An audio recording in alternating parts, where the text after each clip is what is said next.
Welcome to the Pioneer Podcast. This is Ernst Roots, and this will be our last episode for the year 2024.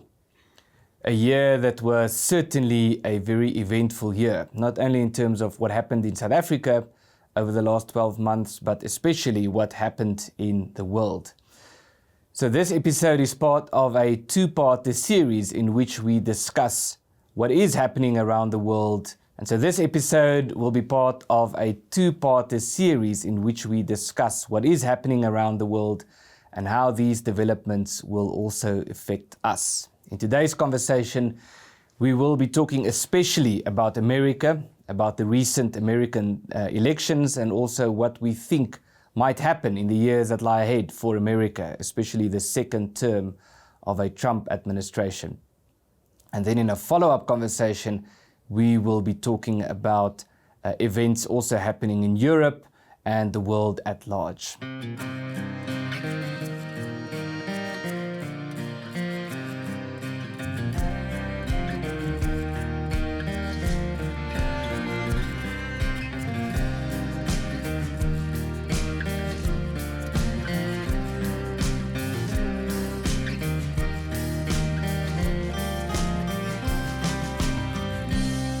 Join me for these conversations is Jaco Kleynhans, Head of International Relations at the Solidarity Movement, and also host of the Afrikaans podcast Wêreldwys on Marula Media that also deals with international affairs. I was on Jaco's podcast recently to talk about these issues in Afrikaans, and we'll put a link to that in the description, and we'll be continuing our conversation here. Jaco, welcome. Yes, thank you. So you just returned from the United States. You were there actually during the election. So what was your experience like? What did you learn in the US? Yeah, it was a fascinating visit, to be there just a few days before the election and then on election day, but then also to experience how everything turned out, say, in the first 2 weeks or so after election day, and how normal Americans reacted to the election results. I think that was really, for me, in a sense, the fascinating thing. That is not the kind of information that you don't necessarily get through the mainstream media. It's how simple, normal people in small towns and in suburbs, in cities, and I've asked people everywhere, and I've traveled through 18 states in America during that time, how they reacted to the win of Donald Trump, the way that he won the election, and what their expectations are for the future. Now, there's a very clear, I think, distinction between people's perceptions before the election, where about 2/3 of Americans were very negative about the future. They had very low expectations for their country's economy and America's position in the world, and how that flipped after the election. Today, it's about 2/3 of Americans who are positive about the future. They believe the American economy will improve and America will have a better standing in the world. And I think that simply the election and the election results changed that, and that is fascinating. I think it was a historic election, so to be just part of that, and I was at the last Trump rally just the night before the election, actually the morning of the election, because Trump only arrived in Grand Rapids in Michigan at after midnight that morning on election day, and to experience really what happened there, the movement around Donald Trump and how that led to his victory. I think that was fascinating. Well, it's interesting to observe that being in America, because that, as you would know, the type of information we get here and reading the news, you get the impression that Donald Trump is a very despised figure in America. And then when you go to America, you see that he has really significant support. When you go to the big cities, you will see that there's much pushback. But broadly speaking, there seems to be a lot of support. And one of the strange things, I'm sure you saw this as well, was these TikTokers and people on social media who made these video clips of themselves crying upon receiving the news of the election result. And it's a strange phenomenon why there is this hysteria at least in some circles. That's one aspect thereof. But the other aspect thereof is why people would then decide that it's a good idea to film yourself crying and screaming and then publish it on social media. So what do you make of this? The problem with that is that the people who react like that, they truly don't understand the rest of America. That is the problem. They're so geographically and even demographically isolated from the rest of America. If you look at the people who voted for Kamala Harris, and it's still a substantial part of the American population, but they live very concentrated. They live in certain cities and in certain states, very close to each other, and they have a kind of groupthink, and they have absolutely no understanding about the rest of America and normal America. And I really want to limit this to 5 or 10% of the American population. They're usually wealthier people living in upper class suburbs, in some parts of city centers, in wealthy cities like San Francisco and Seattle and Boston and places like that. And they only meet people every day who think like them. They only watch programs like The View and all these programs where there's this kind of groupthink. And they do believe that the rest of America, that there's something wrong with the rest of America. They really look down on the rest of America. And that's very important to understand. If you travel through America, and what I did, I rented a car, I drove for 3 weeks, 8,500 kilometers through 18 states, then you see that the Trump movement was a real movement. You don't drive more than 5 or 10 miles without seeing some kind of public expression of Trump support. Huge banners on farmers' farms, in industrial areas where people will paint a whole wall of a big factory. That's the kind of things that Trump supporters did.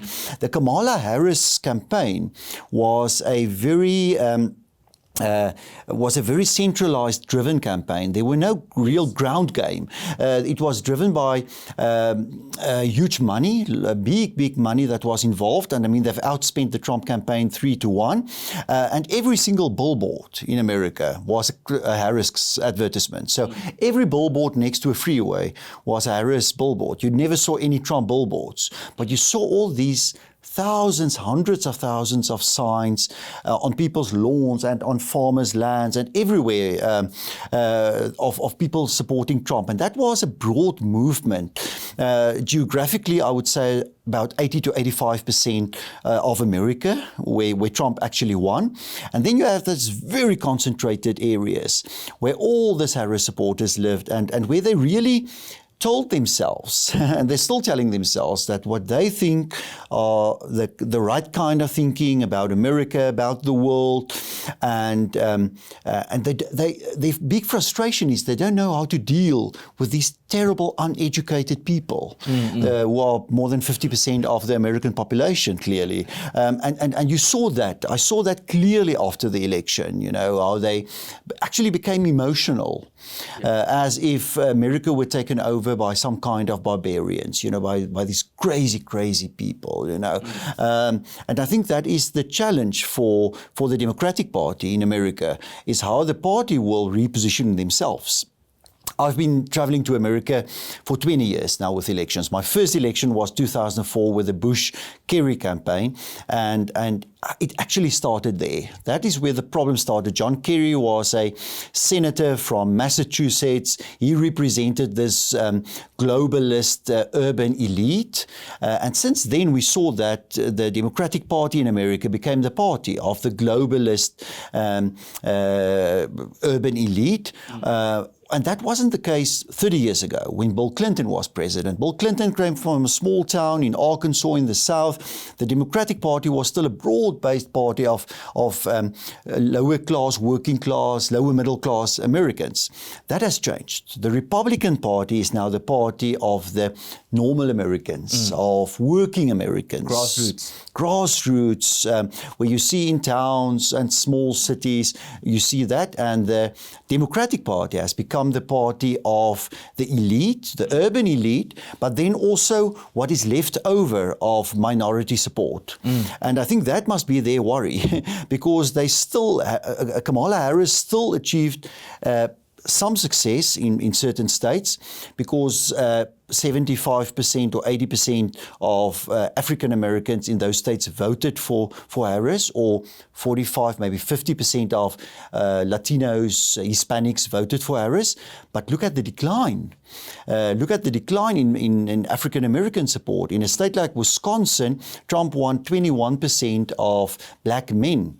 4 years ago, he won 8% of the vote of black men. So it went from 8% to 21% in 4 years.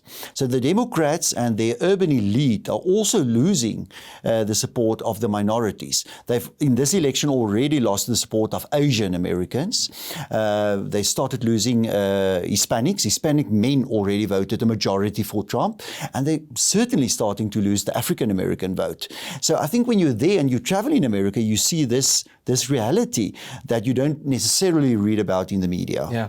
So let's talk about the optics of these campaigns, because public relations is also your expertise. So looking back at the election, to me, it's quite difficult to think of memorable moments in Kamala Harris's campaign. But thinking about Trump's campaign, there were almost too many memorable moments to mention. Obviously, there was the assassination attempts, but there was the McDonald's thing, there was the garbage truck, there was all these events that happened in the campaign. So following Trump was almost like, and you know, he has this history as an entertainer in reality TV. It was like watching a reality TV show. And so what do you make of the way in which these two campaigns played out? Yeah. The Democrats and the Harris campaign was a real campaign of arrogance because they worked with the premise that they can't lose the election if they just follow the textbook. So the Democrats had a textbook and they followed that textbook. Every speech of Harris came out of that textbook. Every element of the campaign was according to that textbook, because if you follow the textbook, then you will win the election, because the majority of Americans will agree with you. They can't agree with that crazy man, you know, and that's what they told you. When I arrived there in America, it was very clear. They followed a certain set of rules, and they believed that this will then lead to you winning the election. And that is why you saw no creativity, no grassroots campaign, no interesting people becoming involved in the campaign. The Harris campaign paying millions of dollars to people like Oprah Winfrey to do a very staged interview with Kamala Harris. Very strange. The Trump campaign was not a textbook campaign. Yes. There was many mistakes in the campaign. It was a normal campaign. It was a campaign of interesting people. Elon Musk jumping up and down on at a campaign rally, and very interesting people becoming involved, and people saying things that may sound a little strange, but it sounded normal. Yes. It was a campaign of the language, the words used in the campaign was the kind of words that resonated with normal Americans. I was sitting in a hotel in Austin, Texas, and most of the people the morning at the breakfast were typical working class guys, electricians maybe, or truck drivers or so. It wasn't a very expensive hotel. And I just started talking to them, most of them Hispanics. And interestingly enough, more than half of them voted for Trump. Many of them didn't vote, but most of them voted for Trump for this simple reason. They could relate with certain words or phrases from the Trump campaign, but they saw the Harris campaign as arrogant, as talking down to them, you know, telling them how to think. Yes, yes. From their little urban ghettos, you know, from their little places in somewhere, you know, they talk to you and they tell you, this is why you will vote for Harris, you must think right, and this is the rules for America. And if you don't agree, then you're a bad person. Bad person, you're a fascist and you're a racist and whatever, you know.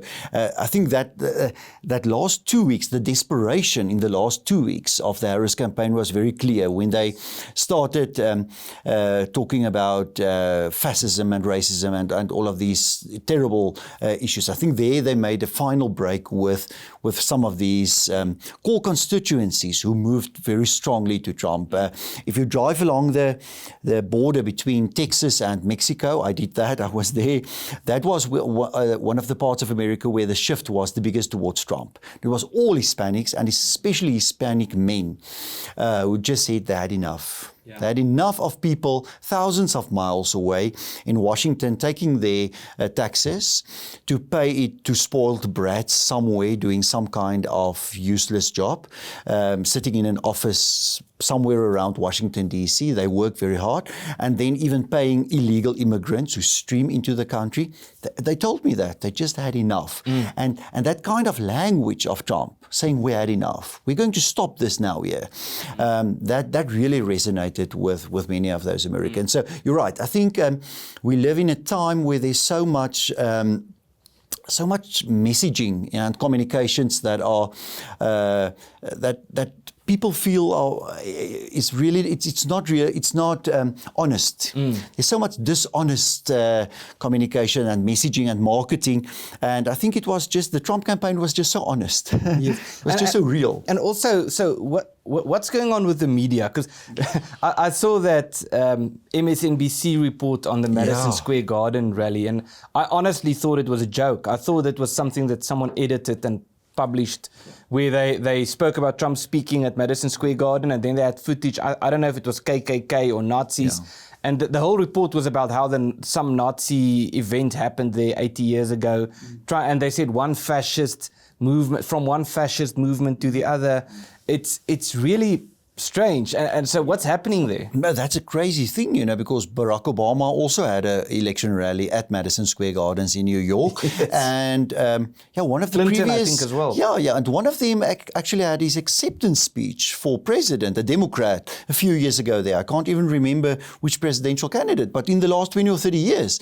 So, going to Madison Square Gardens, think what's happening every day in Madison Justin Square Bieber Gardens. And Taylor Swift exactly. and everyone, Madonna... Everyone goes there. That's the problem. I think the traditional media in America is in a huge crisis, and we see some of the same challenges in other parts of the world, in South Africa certainly, in South America very interestingly the same, Brazil, Argentina very much the same. Europe, you start to see it now. In Europe there's still a higher level of trust in the media, but it's also on the decline. But in the American media they do have an enormous crisis. I think this election was for many of this media their last opportunity, and they've wasted it. A television channel like MSNBC went from the second most watched television to one of the worst. They had by I think about the end of November or so, they had about less than 100,000 viewers every day in a country with 200 and how many million citizens. They lost all their credibility during this election, and it makes sense why. The same happens with the newspapers, and in a sense this is all very sad.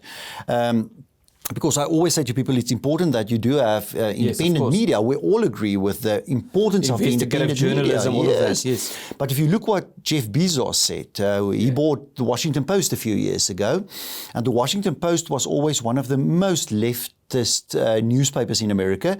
You can compare it with the New York Times and the Los Angeles Times and so on. And he just said this year that we're not going to endorse a candidate. We're going to become news again.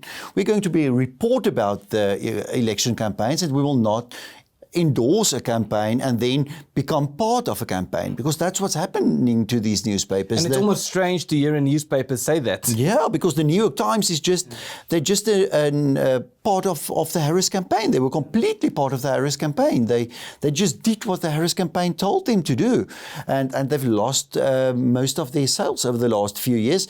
At the end of the day, I think two things happened. The traditional media, or like some people like to call them the legacy media, lost most of their credibility.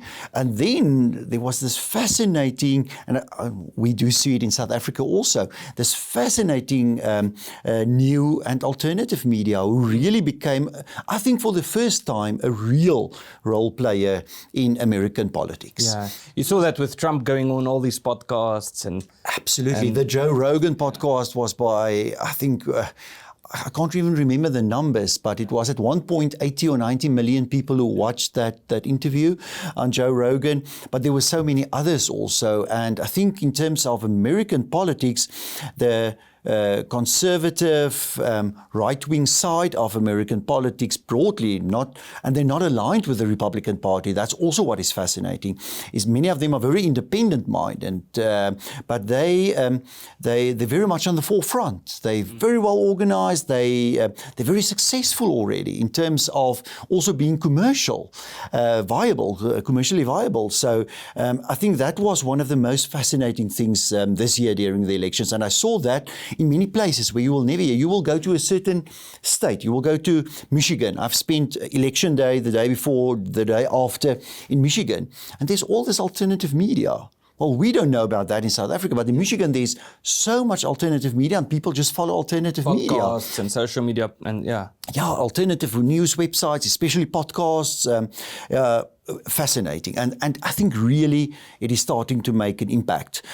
That was not the case 4 years ago and definitely not 8 years ago. But this year it made an impact. I think Joe Rogan made a huge impact. And if you look where he came from, I mean, at one point it was an obscure little podcast, really obscure, and where it stands now, there's I think that's the future of the media. And then I reiterate that yes, an independent media is extremely important, but if the traditional media are losing their credibility, they can only blame themselves. They must stop blaming the new alternative media. The alternative media, the success of the alternative media, especially in America, is a consequence of what the traditional media did, of them taking sides year after year. In 2020, more than 90% of newspaper endorsements in America was for the Democratic Party. Less than 10% of newspapers endorsed Donald Trump. You know, it was such one-way traffic in terms of the media influence in campaigns that they just lost their credibility. People looked at that and said, but this is not media anymore. Yeah. You know, so they just started following all these alternative and really interesting. I think that's the other point about the media is if you take some of these newspapers today, I bought a New York Times. It's simply not interesting anymore. It's really not a good newspaper anymore. It's boring. Yeah. I think some of the alternative media are really interesting. It's fascinating. Yeah. People enjoy it.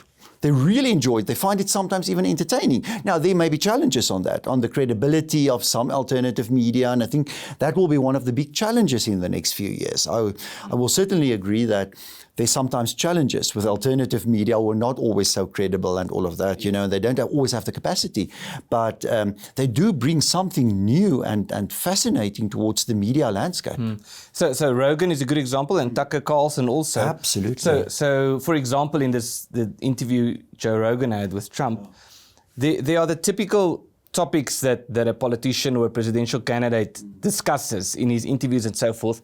And Joe Rogan wants to know what's happening with the Kennedy files. It's a good example of something it's interesting and it's almost a forgotten topic in some sense. And Rogan says, but when you become president, are you going to release this? And why don't we know what's happening? And that's the typical thing you hear in the alternative media. And it's the same with someone like Tucker Carlson. I do agree with you. I think one of the risks of alternative media is it's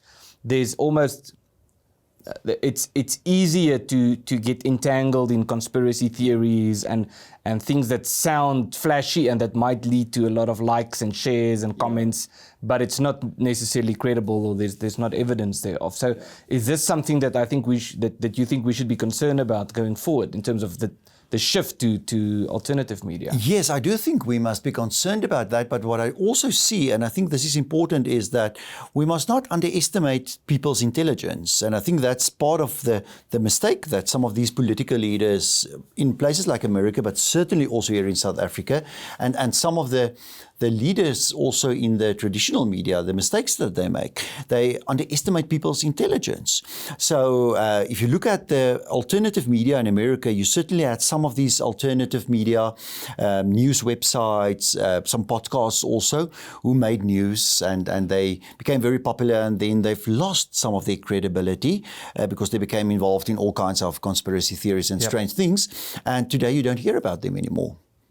Because people are intelligent enough to follow them for some time and to say, but I'm not going to watch this further. I'm not going to keep on reading this. So I think we must also not, in that sense, underestimate, because when I do sometimes talk to people in traditional media, they say they don't understand what's happening to people, that people can be so stupid, to follow all these new media, who are so, not credible. And that's strange, I think that's one of the problems with the traditional media, the fact that they sometimes become very arrogant in a sense that they do overestimate their own role that they play in society. The media plays a very important role, but that must always be in interaction with the people. And the media sometimes put themselves on a little pedestal, and that they also need to educate the people. The common people need to be educated by the media. Yeah. That's over. That's finished. We're not going to see that anymore. There was a time for that, and that happened, and people moved on. Yeah. The question is, will the media move on? There's some traditional media who understand that, and they're moving on. They're doing the right things. They become very involved also in new media. They will be successful. But I think we will see in 10 years' time from now, many of these big newspapers and television channels and so on, they will simply not exist anymore. And so there's this other interesting dynamic that happened in America this year with the rise of JD Vance. Yeah.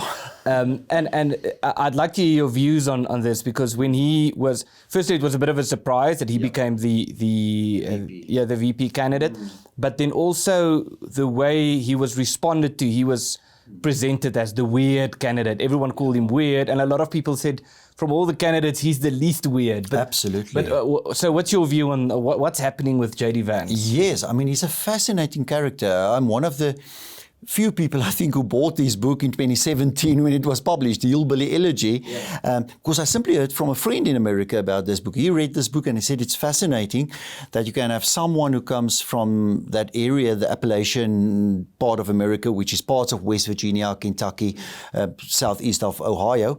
And during this trip, I also drove through there. I wanted to see the hillbillies and the area where J.D. Vance came from, because it's a subculture in America.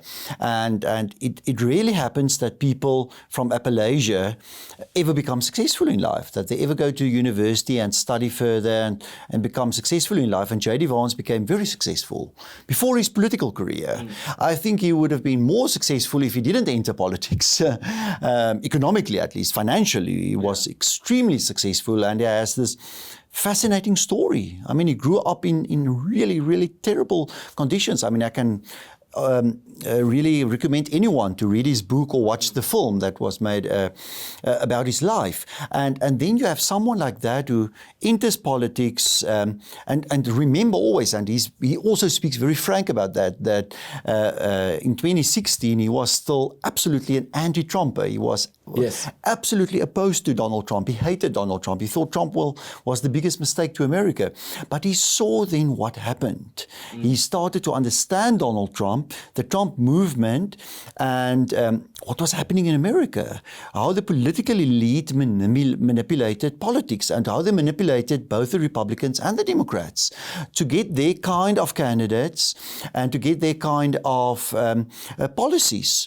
There was, in certain areas in America, you would always have the same policy. In terms of foreign policy, is probably the best area to talk about. In terms of foreign policy, if it was a Republican, George W. Bush or Barack Obama, foreign policy was always the same. It was determined by bureaucrats and the political elite, and they always got their candidate. They made sure that they get their candidate elected who will implement a certain kind of foreign policy. And J.D. Vance started to see that. If you hear what he's saying now, he saw through that. So he decided to enter politics, wanted to become a candidate in Ohio where he lived for Senate. He was like 4th or 5th in the polls. Spoke to Donald Trump, and he called 5 years ago, we referred to Trump in terrible terms, and Trump decided to endorse him because Trump liked his story. Yes. Trump liked the story of the normal guy, come from a rural part of America, became a success, and then who started to understand the challenges. And that's J.D. Vance. So J.D. Vance really, really understand what need to happen to America. Not only America internally, but also America's position in the world.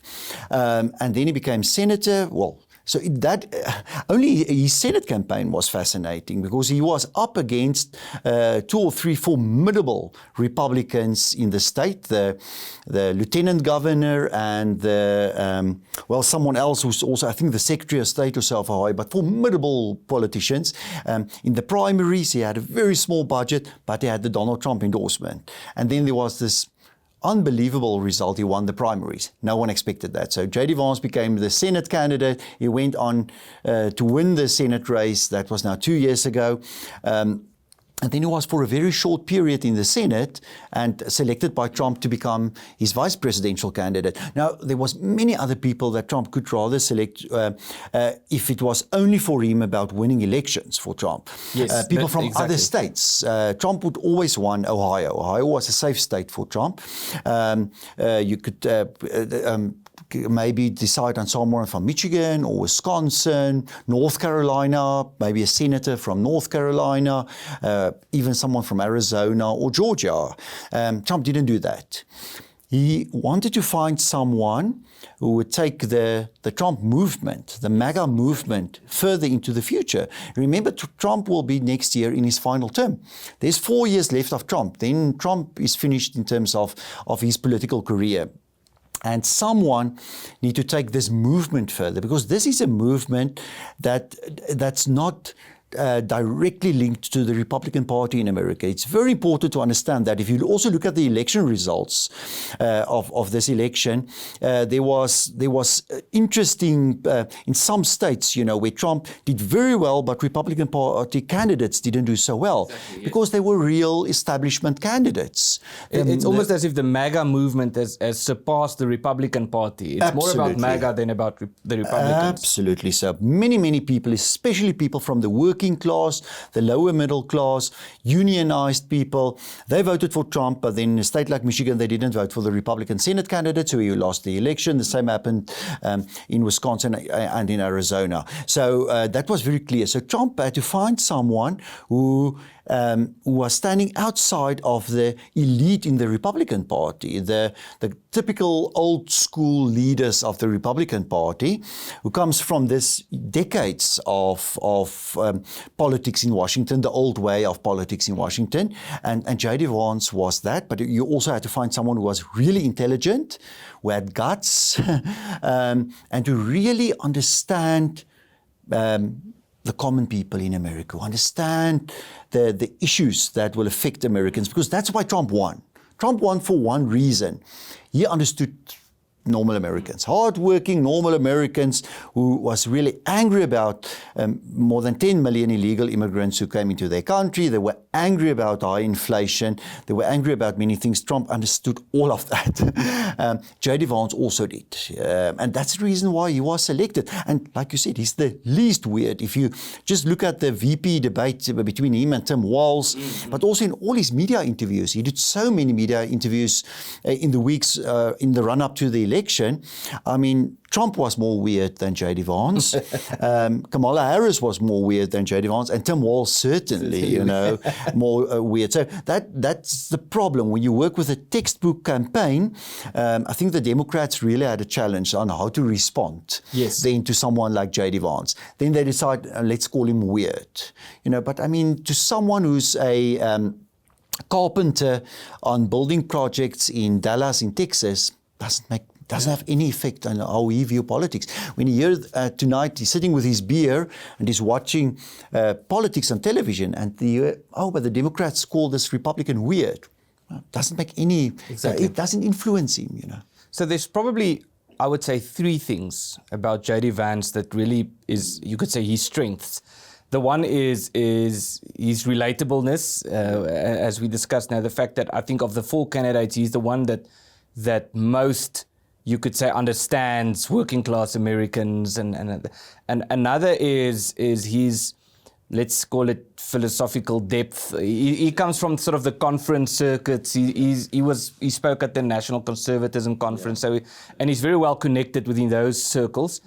And then the third is the way he conducts himself during interviews. And I think this really was one of the things that really stood out during this campaign is the debates, but also, for example, the J.D. Vance interview on CNN, yes, where he sort of sees the big picture, and when the conversation goes into some alley or strange place, he takes a step back and he confronts the host for deviating from the more important points and so forth. And I think he really did exceptionally well, and he created a lot of viral moments. Absolutely. In the way in which he conducted himself during these Absolutely. interviews. The example, and I think that's maybe what you're also referring to in the CNN interview, but there was this whole big story in American media about Trump and Vance referring to immigrants in Springfield, Ohio, who was eating pets, let's just leave it there, but one of them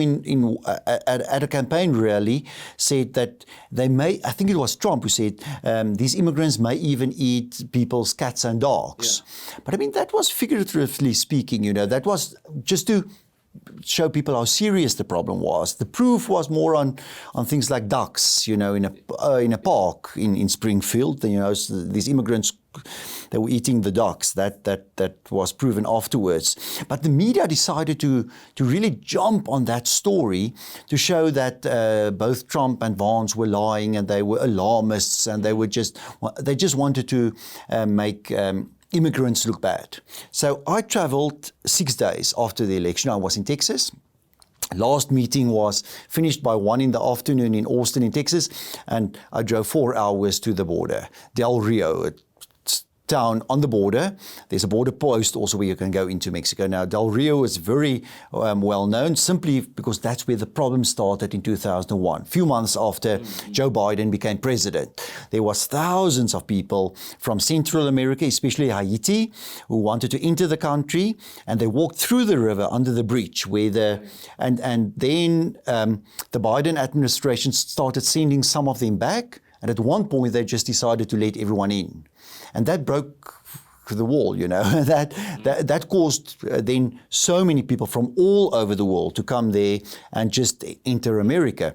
And I was talking to people there in town, at a filling station, at a convenience shop, to a young Hispanic woman, and she could relate to the anger of Trump and J.D. Vance on those Haitian immigrants who were sent then to Springfield, Ohio.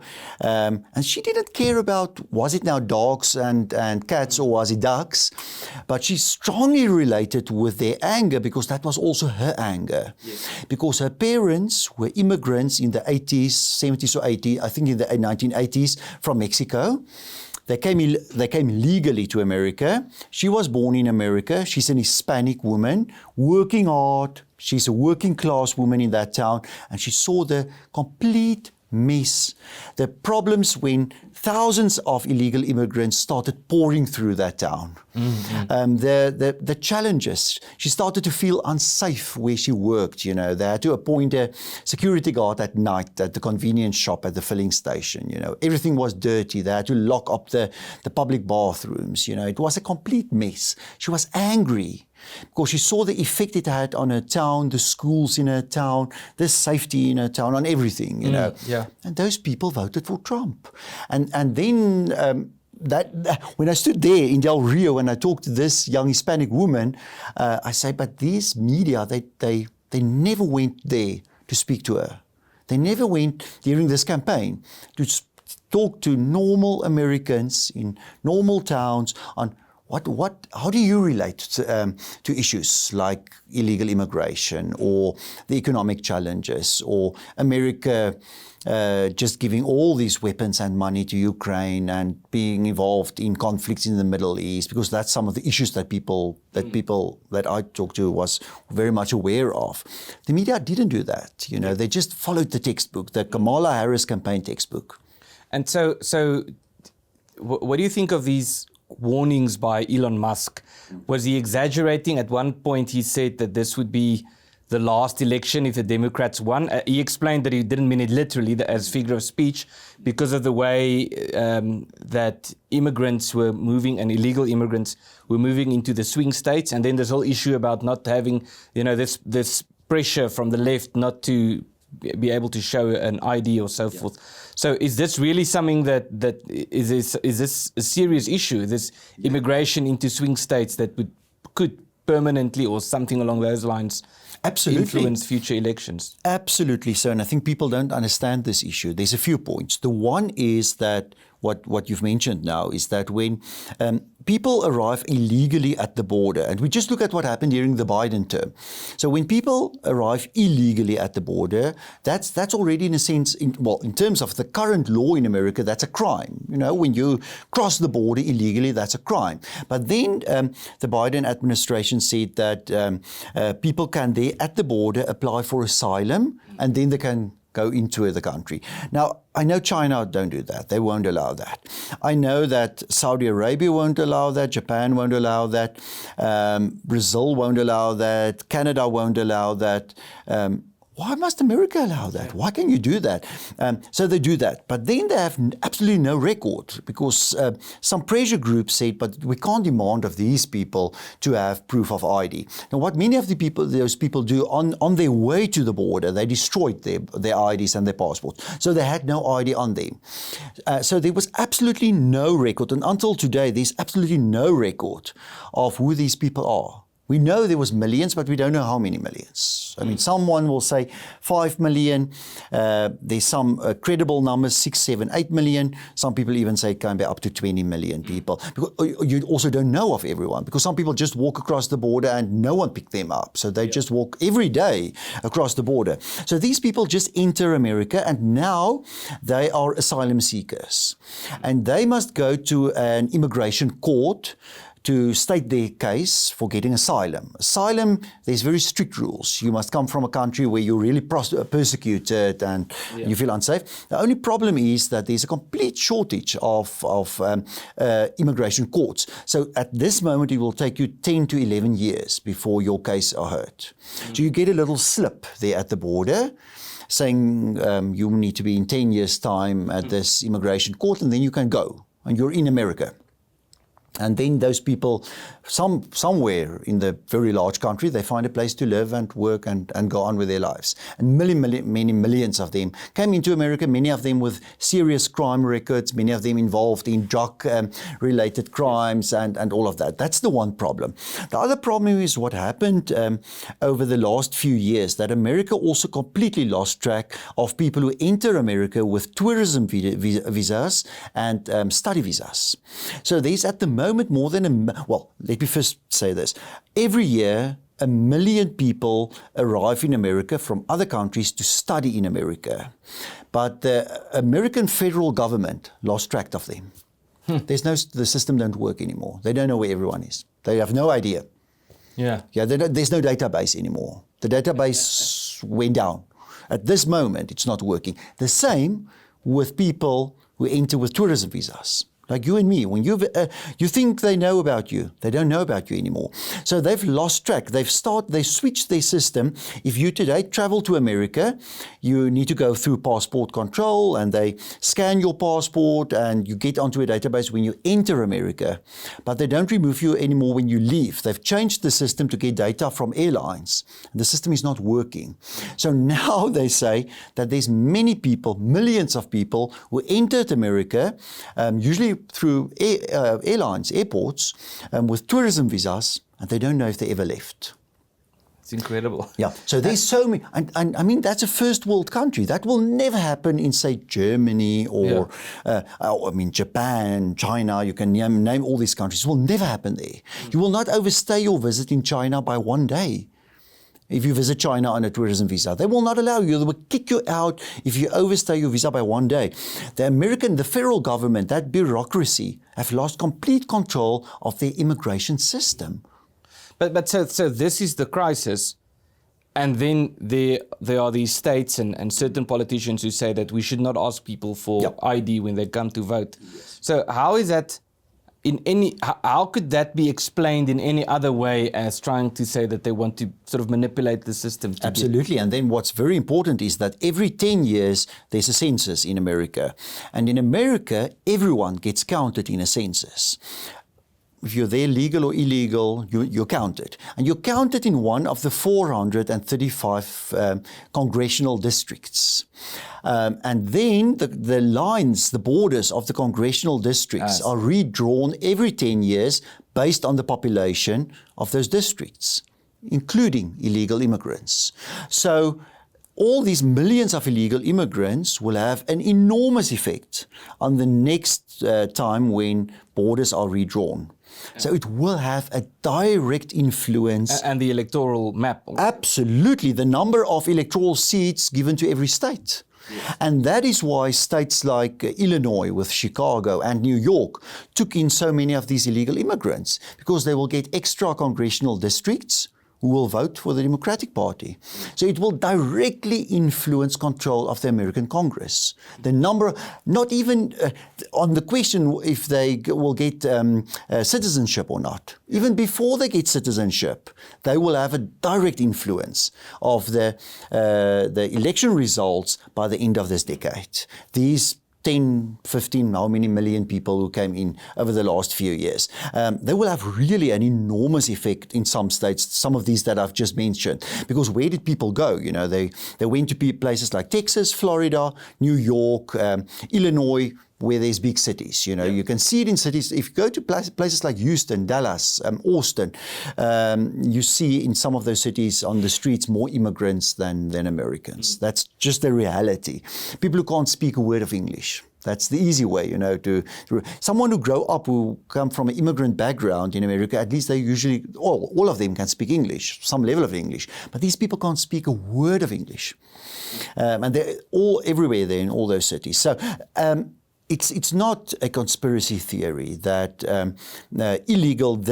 levels of illegal immigration was used by Democrats to influence electoral politics in America. Without a doubt. I do believe that's part of their mission.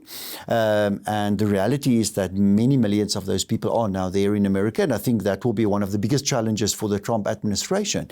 They want to do mass deportations, but that will be difficult. It will be a challenge. It will take time. That's my next question. Is it realistic to say that there's going to be mass deportations? So let's work with the most conservative numbers, and I think it's much worse. But let's work with the most conservative numbers. Then we say there's between 5 and 6 million illegal immigrants who came in over the last 4 years, during the Biden administration. We don't talk about illegal immigrants who came in the last 2 or 3 decades. In the last just less than 4 years, between 5 and 6 million. That's the least. The Trump campaign said 20 million. You know, they believe many more people came in simply based on cameras on the border, who just video material of how many people just walked across the border. But let's work with the 5 million. Then you must start somewhere. And I think the Trump, their idea is to look at that 5 million and then say, what must be our first priority? You know, we must find in the first place illegal immigrants who committed crimes here in America. And first deport them, because that will be for them a big success story. That will certainly, if they communicate that we've found 100,000 illegal immigrants who committed some form of crime in America and we deported them, we can tick that off.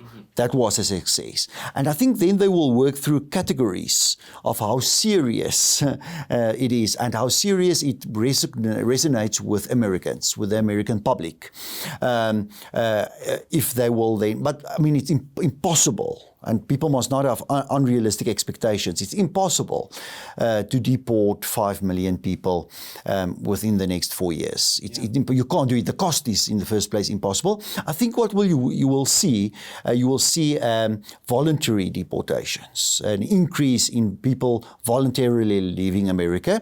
And then the one thing that the Trump administration will bring back that you had in the past in America was that when employers want to employ someone in America, they had to first go into a database, and it was mostly voluntary.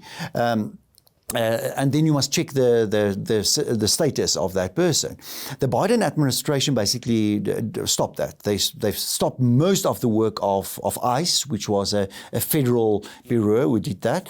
The Trump administration, I think, will bring that back. And I think they will, with control of both houses of Congress, with Senate and the House now, I hope that they will enforce a law where every employer in America need to check the status of someone who apply. Is it the person a citizen? If he's not a citizen, does he have a working permit? I mean, many people here from South Africa go to America to work on farms and so, but they need to have a work permit. That makes sense. People need to apply. Do legal immigration. Trump is very much in favor of legal immigration, and America do need legal immigrants. Like they need farmers from South Africa to go and farm in America. We know that. They need doctors and all kinds of people, but legally. So I think when they start implementing that system, you will start seeing people leave voluntarily. You know, we'll just say, well, now I can't find a job anymore, so I will just go back to Venezuela, Nicaragua, Honduras, wherever I came from. Mm-hmm. So I have some more questions about Ukraine and Israel, but I think we're going to have a follow-up conversation about that's a bit more broader than America. So I think we'll leave it for that conversation. So Jaco Kleynhans, thank you very much for joining us. Thank you, Ernst. Hi, I'm Ernst Ritz. If you support this podcast and the work that we are involved with as the Afrikaner Foundation and the broader solidarity movement in South Africa, I want to encourage you to become a more active supporter. You can do this first and foremost by subscribing to our various social media channels, by leaving a comment and sharing what you have seen. But other than that, also by making a small monthly contribution to the work that we are doing through the Afrikaner Foundation's website, or by making a once-off donation. Links in the description.